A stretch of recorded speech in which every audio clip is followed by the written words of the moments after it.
Okay, so it's recording. Hey guys, this is the intro to our first video. And right now, basically, we just had this idea of trying to talk politics. Basically, yeah, talk politics. We were working, we were co-workers at one place. We'll tell you like later.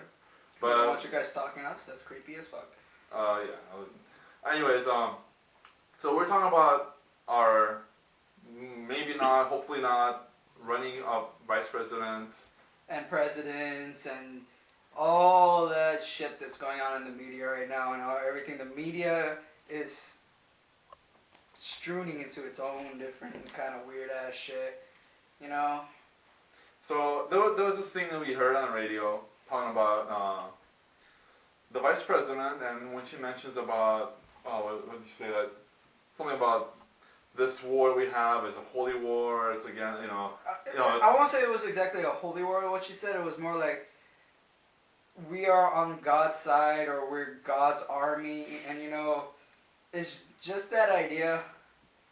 Like, I'm a patriot. I love the U.S., but when you say it's a holy, we're on God's side, you can't really say that. That's going a little too far. And then, we're also fighting against Muslims. Mm-hmm. So when saying that, I'm pretty sure it offends a whole lot of people going like, wait a second. So you're saying that God's on your side? No, they're saying God's on their side. You can't say we're on God's army. We're in the army. We're in a war. We can't say if it's righteous or not, because everybody knows that one of the reasons why we're at war is not just terrorism, but it's also for oil. It's for also showing dominance in that area, most likely. And the thing is, people believe in different things. It can't be just one reason, which is this is the God's work or not. Because what if people don't believe in God and they're just doing it for their own personal reasons? Or what if they're one of those polytheists who believe in multiple gods? Yeah. So they'll ask you, which God? So the thing is also, what do we have in mind? She mentions about it's bad to about daughters. So what happened was, as everybody probably knows, was I don't know who came out with this information. Maybe it was someone on the internet. Maybe it was a Democrat. Could be a rumor. Maybe it was a rumor. Because I heard also on the radio, one person from Alaska was saying that it was a big rumor going around already in Alaska itself, and now that she became vice president, it kind of exploded into a bigger thing. So it's like, her daughter had, of course, sex, unprotected sex at that, and is now pregnant. So, well, that's what happens with that. But it's like, wow. It's like, no, that doesn't happen. The thing is, yeah, what we heard was, and the thing is, she's conservative. So it's like, she says that, okay, you can't get married, or you can't have sex until you're married, and yet this thing happens. Look, she's telling everyone, you can't have sex until you're married. You can't do it. No one can do it. But yet it happens to her daughter. Oh yeah. What happens to my daughter? Oh no, it's okay. No. She doesn't say it's okay. That's going too far. Oh, okay. She doesn't say it's okay. She said it was a horrible choice. But how can you keep showing that you keep telling people like you shouldn't have sex because people are still going to do it. It happens. And she doesn't believe in sex ed, so if people are still going to do it and not going to be educated about it, this is what's going to happen. What happened with her daughter? Pregnancy. But we're not attacking her daughter. We're attacking her views of how she views and how she believes everybody else. And the other thing is pro-life.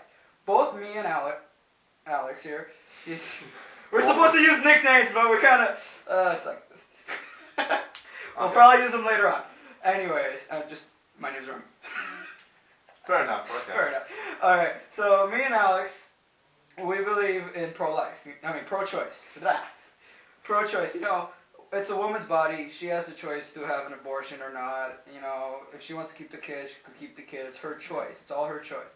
But the Vice President Palin, she believes that it's pro-life no matter what.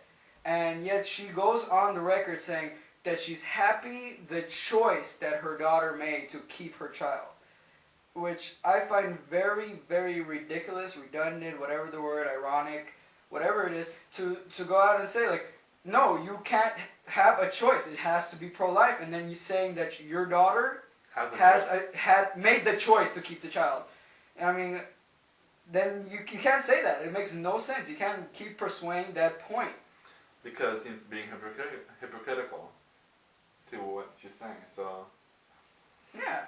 How can we look at a person like that says one thing, but then kind of bends her own rules and lets it happen to her own family? Yeah. Like, it's like you can't really say like my family has special privileges and you don't. You know, everyone has to have these privileges to make a choice. That's one reason why we live in this, you know, country, because it's freedom of choice. You know, our Bill of Rights and the Constitution and everything. And also, you know, I do believe that after, like the 3 months, right, you can't have an abortion. Because I do believe a baby eventually becomes conscious. But at the beginning, it cells. You gotta look at it as, you know, I look at it as a science point. I don't know how anybody else looks at it, you know, but it's just cells at that point. So it's like it doesn't have the conscience. It doesn't have a... Well, no, that hasn't been proven. You can't say that. You know, it doesn't have a conscience, because you really can't say, you know... Well, it depends on what you believe. Religion, yeah. You know, and in that case, it's, once again, freedom of choice. If you choose to believe that the baby has a conscience, then you have the choice to keep your child. But if you believe the baby doesn't have a conscience and you don't want the child, and you want to have an abortion, then go ahead. Yeah, you should have the freedom. But I do believe that after a certain period, you can't have an abortion. Like after 3 months, 3 months, 4 months, they're like kind of showing, it's like, hey, pull the plug. It's like, no. It's the baby's there. You know, you can't say, it's not this little piece of crap. Little thing. Yeah. What else? Oh, one thing I recently heard it. I know it happened around, right now it's like close to 10 o'clock. I know it's happening around 4 o'clock. To those people that recently went through a tragic... We live in Los Angeles, West Hollywood, yeah. And this happened... in the valley, next to Chatsworth? Next to Chatsworth, that's right. It was a train accident. I guess it was a Metrolink and a freight. Damn. And a freight train which crashed. They collided head on. We don't know how it happened. I can't imagine. Like the mistakes that could have happened, but the point is, our hearts, our prayers go out to the people who lost their lives, and you know, we're supporting all the firefighters, policemen that are out there trying to save these people, the medics, everybody. You know, our hearts also go out to the families of the victims, all, you know, dead, alive, you know, in critical. Hopefully, you know, everything goes well, knock on whatever wood. Hoping no one's there. Then that's like concrete. Anyways, okay. Besides the point. So yeah, well, continuing on with our argument, or debate, or whatever about Senator Palin, who yeah. I kind of don't like her, because I believe John McCain chose her to get somebody young, get somebody that's a female who kind of gives the chance for the Hillary Clinton. You know, she kind of move on to next female. Kind of we still have hope for another. You know, and I find vice president as a female. You know, it's kind of trick strategy, and the thing that I hope is that all the supporters of Hillary Clinton will look past the fact that she's a woman. And you know, I understand you want to get a woman out into office. You know, when it was between Barack Obama and Hillary Clinton, I supported Barack Obama because I liked him better. But if Hillary Clinton won, I would have supported her also, because of the views, right? Of the kind of views, and I tend to stick with Democrats more than Republicans. But that's me once again, you know. It's like but he chose her to get all those votes that were in limbo. All the strategists, Democratic, Republican strategists, they admitted that that's one of the reasons why she was chosen, and that's kind of a bad reason to choose to get votes, in my opinion. But then again, it's politics like usual, you know, like they say. But he's also trying to say, well, change. I want to do this, you know, to change Washington. And it's like, when you follow regular politics, you're not changing anything. You're keeping it constant. You're just wording it differently, you know. And he chose her, and I'm hoping, once again, I don't think I finished saying that, the Hillary Clinton supporters don't go for that reason. They will look past that, because she's inexperienced.